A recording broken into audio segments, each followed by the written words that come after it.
স্বাগত ডিবিসি সংবাদে। আপনাদের সাথে আছি আমি শোভন শাহমিন দিশা। ডক্টর মোহাম্মদ ইউনূসকে সভাপতি করে 7 সদস্যের জাতীয় ঐকমত্য কমিশন গঠন করা হয়েছে।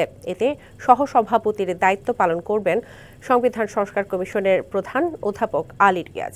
বুধবার মন্ত্রিপরিষদ সচিব ডক্টর শেখ আব্দুর রশিদের সই করা প্রজ্ঞাপন জারি করা হয়েছে। জনপ্রশাসন সংস্কার কমিশন প্রধান আব্দুল মুঈদ চৌধুরী, পুলিশ সংস্কার কমিশনের প্রধান সাফররাজ হোসেন, নির্বাচন ব্যবস্থা সংস্কার কমিশনের প্রধান ডক্টর বদিউল আলম মজুমদার, বিচার বিভাগ সংস্কার কমিশনের প্রধান বিচারপতি এমদাদুল হক এবং দুর্নীতি দমন কমিশন সংস্কার কমিশনের প্রধান ডক্টর ইফতেখারুজ্জামানকে ঐকমত্য কমিশনের সদস্য করা হয়েছে। প্রজ্ঞাপনে বলা হয়েছে 15 ফেব্রুয়ারি থেকে এই কমিশন কাজ করা শুরু করবে, আর এই কমিশনের মেয়াদ হবে কাজ শুরু থেকে 6 মাস পর্যন্ত।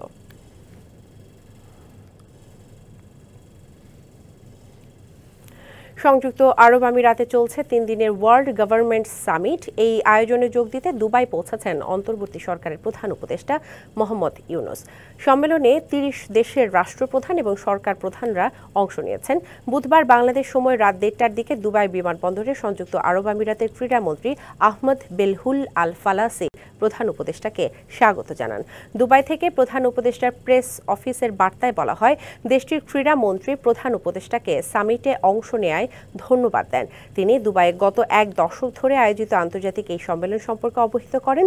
তারা দুই দেশের মধ্যে খেলাধুলা এবং সংস্কৃতির ক্ষেত্রে সম্ভাব্য সহযোগিতা সহ পারস্পরিক স্বার্থ সংশ্লিষ্ট নানা বিষয়ে কথা বলেন। 3 দিনের সম্মেলন শেষ হবে আজই। আগামীকাল দেশে ফেরার কথা রয়েছে ডক্টর ইউনূসের। সংযুক্ত আরব আমিরাত বাংলাদেশের অন্যতম বৃহত্তম শ্রমবাজার। দেশটিতে দীর্ঘ সময় ধরে ভিসা বন্ধ থাকায় বিপাকে পড়েছেন বাংলাদেশি ব্যবসায়ীরা। প্রবাসীদের দাবি, প্রধান উপদেষ্টার আমিরাত সফরের মাধ্যমে দ্বিপাক্ষিক আলোচনার বন্ধ ভিসা চালু করার। সংযুক্ত আরব আমিরাতে প্রায় 1 যুগ ধরে বাংলাদেশি কর্মীদের ভিসা বন্ধ আছে। করোনার সময় অভ্যন্তরীণ ভিসা পরিবর্তনের সুযোগ ও ভিজিটে এসে কাজে ভিসার সুযোগ থাকলেও এখন সব সুযোগ বন্ধ থাকায় ব্যবসা বাণিজ্যে বিপাকে বিভিন্ন প্রতিষ্ঠানের মালিকরা।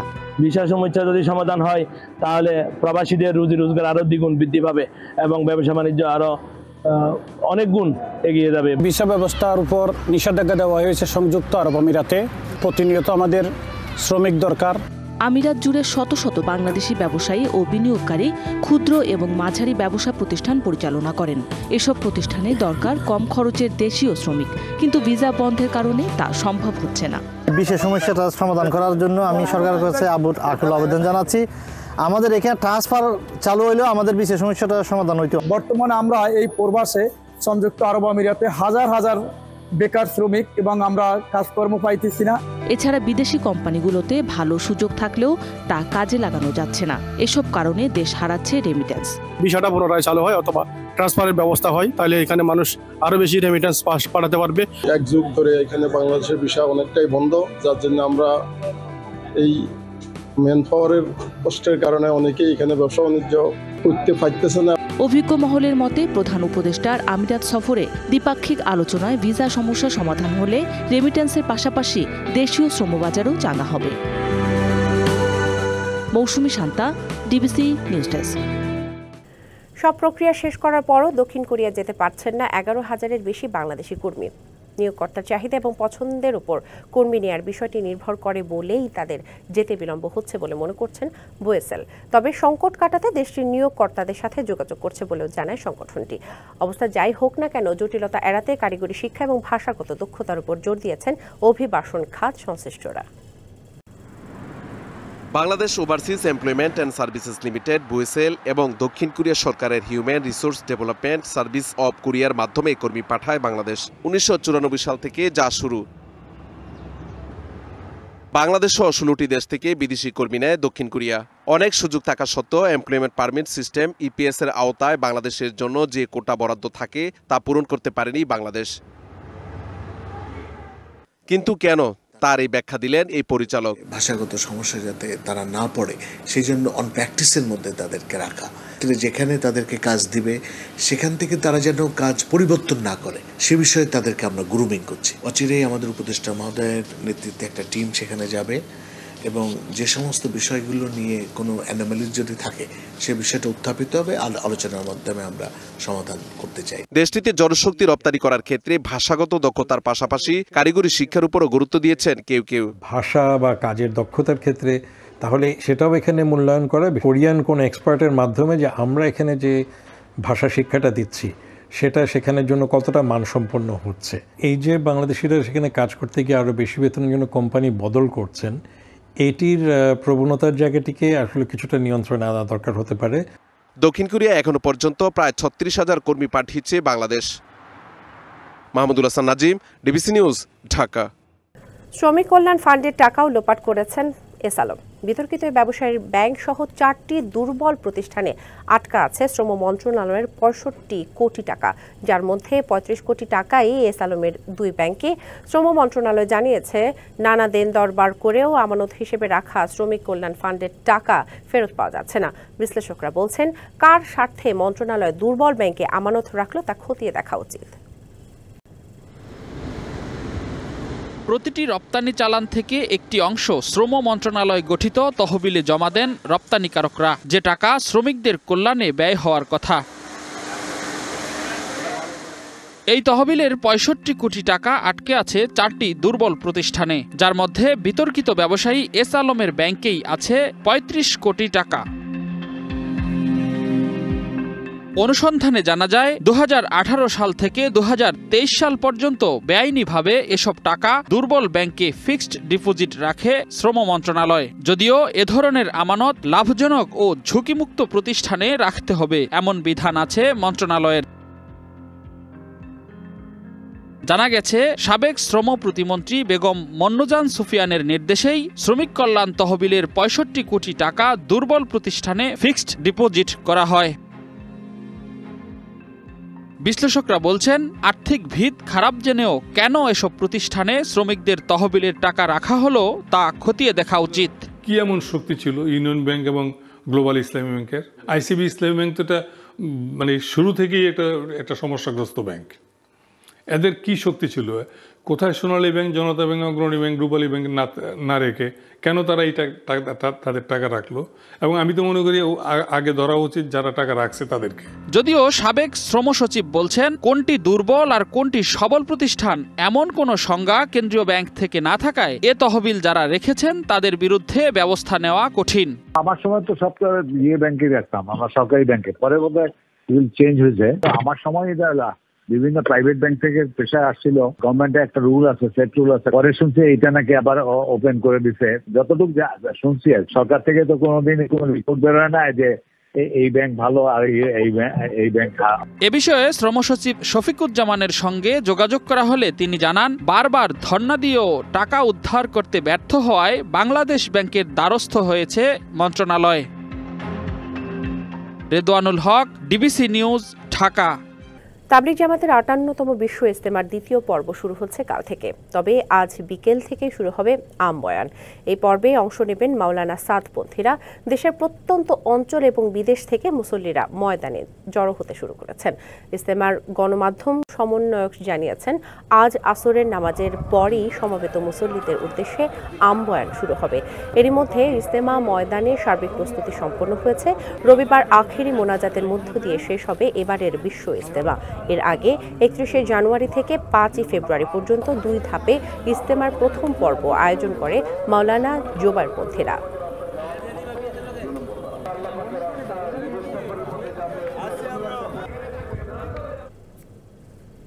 নেত্রকোনায় কোটি কোটি টাকার রেলের জমি চলে গেছে প্রভাবশালীদের দখলে। এসব জমিতে গড়ে উঠেছে হাট বাজার থেকে শুরু করে শিক্ষা প্রতিষ্ঠান সহ বিভিন্ন স্থাপনা। অভিযোগ উঠেছে, বেদখল জমি উদ্ধারে তৎপরতা নেই রেল কর্তৃপক্ষের। তবে দখলমুক্ত করতে শিগগিরই ব্যবস্থা নেওয়া হবে বলে জানিয়েছেন জেলা প্রশাসক। নেত্রকোনা জেলা শহরের চকপাড়া এলাকায় রেলের জমি দখল করে এভাবেই গড়ে তোলা হয়েছে শিক্ষা প্রতিষ্ঠানসহ বিভিন্ন স্থাপনা। বিগত আওয়ামী লীগ সরকারের আমলে প্রভাবশালীরা যে যার মতো দখলে নিয়েছেন কোটি কোটি টাকার সরকারি সম্পত্তি। চোখের সামনে এসব জমি দখল হলেও উদাসীন ছিল রেল কর্তৃপক্ষ। কিছু মানুষ অধিকাংশ সম্পদ অবৈধভাবে দখল করে রেখেছে। রেলওয়ে কর্তৃপক্ষের সামনেই এগুলি অন্যরা প্রভাবশালী মহল নিয়ে যাচ্ছে। শুধু চকপাড়াই নয়, শহরের কোর্ট স্টেশন ও বড় স্টেশন এলাকায়ও একইভাবে বেদখল হয়েছে রেলের জায়গা। নির্মাণ হয় ব্যবসা প্রতিষ্ঠানসহ মিল কারখানাও। তবে দখলদাররা বলছেন ইজারা নিয়েই জমি ব্যবহার করছেন তারা। আরেকজনের লিজে নিছেন, নিজে নেওয়ার পরে আমি ভাড়া হিসেবে ভাড়া দিতেছি ৩,০০০ টাকা। তো দেখবেন সকালবেলা পুরাটাই বাজারে রেলে বয়ে সকালবেলা বাজার জমে, এই বাজারের হলো সমস্যা, আমাদের তো কোনো সমস্যা না। স্থানীয় রেল কর্তৃপক্ষ বলছে দখলের বিষয়টি তাদের জানা নেই, খোঁজ নিয়ে জানানো হবে ঊর্ধ্বতন কর্তৃপক্ষকে। এটা আমাদের আওতার বাইরেই পড়ে, তারপরেও আমাদের স্টেশনের কাছাকাছি বা এই ধরনের যদি স্টেশন এরিয়ার ভিতরে যদি পড়ে, তাহলে আমরা এটা অবশ্যই ঊর্ধ্বতন কর্মকর্তাদের অবগত করব। তবে যথাযথ পদক্ষেপ নিয়ে উদ্ধারের আশ্বাস দিলেন জেলা প্রশাসক। অবৈধ দখলদার উচ্ছেদের ক্ষেত্রে আমাদের আসলে কার্যক্রম গ্রহণ করতে হবে। আমরা অবশ্যই একটা রাষ্ট্রিক অ্যাকশনের চেষ্টা করব, যারা অবৈধভাবে আছে তাদেরকে উচ্ছেদের জন্য ব্যবস্থা করব। নেত্রকোনা শহর সহ জেলার বিভিন্ন এলাকায় শত কোটি টাকার রেলের বেদখল জমি উদ্ধারে কর্তৃপক্ষের হস্তক্ষেপ চান স্থানীয় সচেতন মহল। DVC news desk. সমবায় সমিতিতে বিনিয়োগ করে প্রতারণার শিকার হয়ে এখন নিঃস্ব জয়পুরহাটের আক্কেলপুরের কয়েকশো পরিবার। ৮ বছরে জমা হওয়া তাদের প্রায় ৮৫ কোটি টাকা নিয়ে পালিয়ে গেছেন বেসরকারি ওই সংস্থার মালিক। অভিযোগ পেলে তদন্ত করে ব্যবস্থা নেওয়ার আশ্বাস সমবায় কর্তৃপক্ষের। ২০১৭ সালের ৭ই মার্চ জয়পুরহাটের আক্কেলপুর সদর উপজেলা সমবায় অফিস থেকে সমতা গ্রাম উন্নয়ন নামে সমিতির নিবন্ধন নেন শাহিদুর রহমান শাহিন। স্থানীয় চন্দনদিঘি বাজারে শুরু করেন সমিতির কার্যক্রম। ২০১৯ সালে নাম পরিবর্তন করে রাখেন সমতা ক্ষুদ্র ব্যবসায়ী সমবায় সমিতি। লাখে ২,০০০ টাকা মুনাফার লোভ দেখিয়ে দীর্ঘমেয়াদের এককালীন আমানত ও সঞ্চয় সংগ্রহ করেন শাহিন। ১ লাখ থেকে শুরু করে ৪০ লাখ টাকাও আমানত রাখেন অনেকে। গেল ৮ বছরে বিভিন্ন গ্রামের ৪৯৫ জন প্রায় ৮৫ কোটি টাকা বিনিয়োগ করেন সমিতিতে, কিন্তু গ্রাহকদের মুনাফা না দিয়ে হঠাৎ অফিস বন্ধ করে উধাও সমিতির লোকজন। গ্রামের যে দুটা ম্যানেজার আছে এরা বলে যে বেশি টাকা তুলে ইন্টারেস্ট বেশি পাওয়া যাবে, লাভ বেশি পাওয়া যাবে, এই মোতাবেক আমরা টাকাটা বেশি রাখি। ব্যাংক বন্ধ করে প্রায় ১ মাস ১.৫ মাস ২ মাস হয়ে গেল, ওরা চলে গেছে, কিন্তু এই টাকাটা আমরা পাইনি। সরকার এর তদন্ত করে নিবে এবং আমাদের এই টাকা ব্যবস্থা বা উদ্ধার করে আমাদের গ্রাহককে টাকা ফেরত দেওয়ার জন্য আমি সরকারকে অনুরোধ জানাই। নওগাঁ মডেল থানায় প্রতারণার অভিযোগে মামলা হয়েছে শাহিনের বিরুদ্ধে। তদন্ত করে আইনগত ব্যবস্থা নেওয়ার কথা জানান উপজেলা সমবায় কর্মকর্তা। এই সমিতি আইন আছে, সদস্যদের বাইরে কোনো ঋণ কার্যক্রম করতে পারবে না, কোনো আমানত গ্রহণ করতে পারবে না, এমনকি সদস্যদের কাছ থেকে অধিক পরিমাণে লাভের আশায় আমানত গ্রহণ করতে পারবে না। এই বিষয়ে সমবায় সমিতি আইন বিধি মোতাবেক প্রয়োজনীয় যে ব্যবস্থা গ্রহণ করবে এটা ঊর্ধ্বতন কর্তৃপক্ষকে ইতিমধ্যে অবগত করানো হয়েছে। টাকা ফেরত ও প্রতারণায় জড়িতদের বিরুদ্ধে কঠোর অবস্থান নেওয়ার দাবি ভুক্তভোগীদের। DBC news desk. নাটোরের নলডাঙ্গার বারোনই নদী এখন পরিণত হয়েছে আবর্জনার ভাগাড়ে। হাট আর স্থানীয় দোকানের ফেলা বর্জ্যে ভরাট হতে চলেছে নদীটি। এতে এখন আর দেখা মেলে না মাছের। ড্রেজিং না করায় প্রকট রূপ নিয়েছে নাব্য সংকট। ফাল্গুন চৈত্র মাসে শুকিয়ে কাঠ হয়ে যায় একসময়ের স্রোতস্বিনী নদীটি। যে নদীতে একসময় বড় নৌকা চলত, জেলেরা মাছ ধরে জীবিকা নির্বাহ করত, সেই নদীতে এখন পাওয়া যায় প্লাস্টিকের বোতল, পলিথিন ও তরকারির আবর্জনা। এই চিত্র নাটোরের নলডাঙ্গার একসময়ে স্রোতস্বিনী বারোনই নদীর। হাট আর স্থানীয় দোকানগুলোর সব বর্জ্য ফেলা হয় এই নদীতে, পরিণত হয়েছে আবর্জনার ভাগাড়ে। ময়লা জমে নদীতে দেখা দিয়েছে নাব্য সংকট। দূষিত হয়ে পড়েছে পানি। ড্রেজিং না করায় নদীটি যেমন সরু হয়ে গেছে, তেমনি একেবারে কমে গেছে পানির প্রবাহ।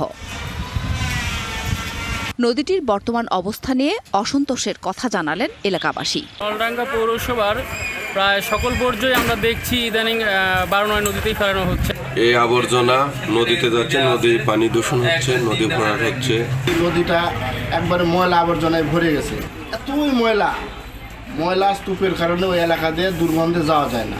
ঘন্টা বসলে হয়তো মাছ হয়ে যেতে পারে, এখন সারাদিন বসে থেকেও 5টা মাছ পাওয়া যায়। তবে নদীটি পরিচ্ছন্নতার জন্য প্রকল্প প্রস্তাব দেয়া হয়েছে, সেটি অনুমোদন পেলে সংস্কারের কাজ জোরদার হবে জানালেন পৌরসভা কর্মকর্তা। সলিড ওয়েস্ট ম্যানেজমেন্টের যে বিষয়টা আছে, এই প্রকল্প আমরা প্রস্তাব দিয়েছি। এই প্রকল্প পাশ হলে আমরা বৃহৎ আকারে পরিষ্কার পরিচ্ছন্নতার কাজ আরো জোরদার করতে পারবো ইনশাআল্লাহ। বারনই নদী দ্রুত পরিষ্কার করে আগের রূপে ফিরিয়ে আনার দাবি পৌরবাসীর। DBC news desk. ফরিদপুরে দিন দিন জনপ্রিয় হচ্ছে ফুলের চাষ। কম খরচে লাভ বেশি হওয়ায় ফুলের আবাদে ঝুঁকছে তরুণরা। বসত বাড়ির পরিত্যক্ত জমিতে ফুল ফোটাতে নতুন উদ্যোক্তারা পরামর্শ নিচ্ছে বাগান মালিকদের। সরকারিভাবে প্রশিক্ষণের ব্যবস্থা নেওয়ার দাবিও নতুন চাষিদের। ফরিদপুরের আলিয়াবাদ, মাচ্চর ও মধুখালী উপজেলার মাঠ জুড়ে এখন ফুল আর ফুল। সামনে 3টি দিবসকে ঘিরে বাগানের পরিচর্যায় ব্যস্ত ব্যবসায়ীরা।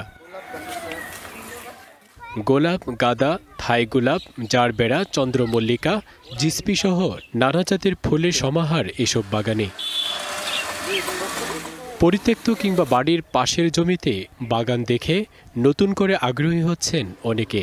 আমরা হাঁটা পথে প্রতিদিন এই বাগানটা দেখি, আমাদের খুব ভালো লাগে। তো এখানে আসার পরে অনেক ভালো লাগতেছে, ফুল দেখে বিভিন্ন রকমের ফুল আছে, যেরকম গোলাপ, জারবেরা। 2018 সালে 40% জমিতে 22 লাখ টাকা খরচ করে জারবেরা ফুল দিয়ে শুরু করেন বাগান। এখন 130% জমির ফুল যাচ্ছে ঢাকা ও চট্টগ্রামে। আমার অনেক অতীত জমি আছে, আমরা এই জমিতে ফুল চাষ করতে চাই। অল্প একটু জায়গা নিয়ে ফুল বাগান করলে যতটা লাভবান হওয়া যায়, কৃষিকাজ করলে অতটা লাভবান হওয়া যায় না। ফরিদপুরের মাটি ভালো হওয়ায় ফুল চাষে বেশ লাভবান হচ্ছেন চাষিরা। নতুন এই উদ্যোক্তাদের সার্বিক সহায়তা দেওয়া হচ্ছে জানান এই উদ্যোক্তা। আমার এই ব্যবসা ইনশাল্লাহ অনেক ভালো হচ্ছে। আরো কিছু লোকজন আছে তারা ফুলের ব্যবসায় আগাইতে চাচ্ছে, আমি তাদের বলছি যে তোমরা শুরু করো, আমি সাহায্য সহযোগিতা করার চেষ্টা করব। সব ধরনের ফসলেরই ভালো ফলন হয় এই জেলায়। ফুল ও সুনাম বয়ে আনবে আশা এই কৃষি কর্মকর্তার। বর্তমানে আমাদের অনেক কৃষক গ্ল্যাডিওলাস চাষ করছেন, আবার গোলাপের চাষ, গাঁদা, বিভিন্ন ধরনের ফুলের চাষ হয়ে আসছে। আমরা জানি সামনে আমাদের 1 ফাল্গুন এবং 14 ফেব্রুয়ারি উপলক্ষে অনেক ফুল বিক্রি হবে। এই কারণে আমাদের ফুলের চাষিরা আশায় বুক পেতে যাচ্ছে, ইনশাআল্লাহ তারা ভালো ফলন করবে। গেল বছর জেলায় 4 হেক্টর জমিতে ফুলের চাষ হয়েছিল, এবার চাষ হয়েছে 10 হেক্টর জমিতে। DBC news desk. অনেক সম্ভাবনার সুবর্ণভূমি পার্বত্য চট্টগ্রাম। দিনে দিনে 3 পার্বত্য জেলায় নতুন নতুন দুয়ার খুলে দিচ্ছে ফসল আর ফল। সেই পথ ধরে রাঙামাটিতে বেড়েছে জলপাই ফল। ভিটামিন, মিনারেল সহ নানা ভেষজ উপাদানে ভরপুর এই ফল আবাদে এবছর লক্ষ্যমাত্রা নির্ধারণ করা হয়েছে 6200 মেট্রিক টন। কৃষি অধিদপ্তর মনে করে জলপাই চাষে জেলার অর্থনীতির গতির সঞ্চার সম্ভব। জলপাইয়ের গুণের শেষ নেই। ভেষজ গুণ সহ খাদ্য গুণে ভরা এই ফল। পার্বত্য জেলা রাঙামাটি জলপাইয়ের বাণিজ্যিক চাষাবাদে এতদিন ছিল অবহেলিত। তবে চাষিরা ধীরে ধীরে এই চাষে আগ্রহী হওয়ায় বাড়ছে সম্ভাবনা। চলতি মৌসুমে রাঙামাটিতে জলপাইয়ের ভালো ফলন হয়েছে, যা দেশের বিভিন্ন জেলায় সরবরাহ করা হচ্ছে। দাম ভালো পাওয়ায় চাষিদের মুখে হাসি ফুটেছে। প্রতিবারের থেকে আবার আমাদের ফলন খুব ভালো হয়েছে। এবার জলপাই আমরা 120 টাকা কেজি পাচ্ছি আড়তে দেওয়ার জন্য। জলপাইয়ের বাগানটা এই জন্যই করতেছি, জলপাইটা আসলে ভালো, 1 বছরের ভিতরে এটা ফলন দেয়। মোটামুটি আমাদের ফলন ভালো হয়েছে। আমরা মূলত এগুলো চট্টগ্রাম পাঠাই। বাগান মালিক সরোয়ার 2 বছর আগে 3 একর জমিতে 105টি জলপাই গাছ লাগান। প্রথম বছর থেকেই ভালো ফলন হওয়ায় শুরু থেকেই লাভের মুখ দেখছেন তিনি। গাছের বয়স বাড়লে ফলন আরো বাড়বে বলে আশা তার। ফলন ভালোই আছে মোটামুটি, গাছের সাথে সাথে গাছও বাড়বে, ফলনও আশা করি বাড়বে। গাছে আপনার সার বিষ যত্ন করেই যেতে হবে, যত্ন হবে না ফলনও হবে না। জলপাই চাষের মাধ্যমে জেলার অর্থনীতিতে ব্যাপক গতি সঞ্চার সম্ভব বলে মনে করেন কৃষি কর্মকর্তারা। রাঙ্গামাটির মোরলেস 10টি উপজেলাতেই জলপাইয়ের গাছ আছে। 4000 মেট্রিক টন প্রোডাকশন আমরা বাস্তবে পেয়েছি বলতে পারি, এবং সেখান থেকে আমরা প্রায় 500 কোটি টাকার লেনদেনের একটা সম্ভাবনা আমরা হিসাব করে থাকি। রাঙামাটিতে 500 হেক্টর জমিতে রয়েছে জলপাই গাছ। এবার ৬,২০০ মেট্রিক টন ফল উৎপাদনের লক্ষ্যমাত্রা নির্ধারণ করা হয়েছে, যার আনুমানিক বাজার মূল্য ৫০০ কোটি টাকার কাছাকাছি। সৈকত রঞ্জন চৌধুরী, ডিবিসি নিউজ, রাঙামাটি। কল্পনার জগৎকেও হার মানায় ইতালির রোমের বেলুন মিউজিয়াম। শিল্পীদের সৃজনশীলতায় বেলুন আলো আধারের খেলায় তৈরি করা হয়েছে এক রহস্যময় সৌন্দর্যমণ্ডিত পরিবেশ। ছোটদের পাশাপাশি বড়রাও মুগ্ধ এই মিউজিয়ামে এসে।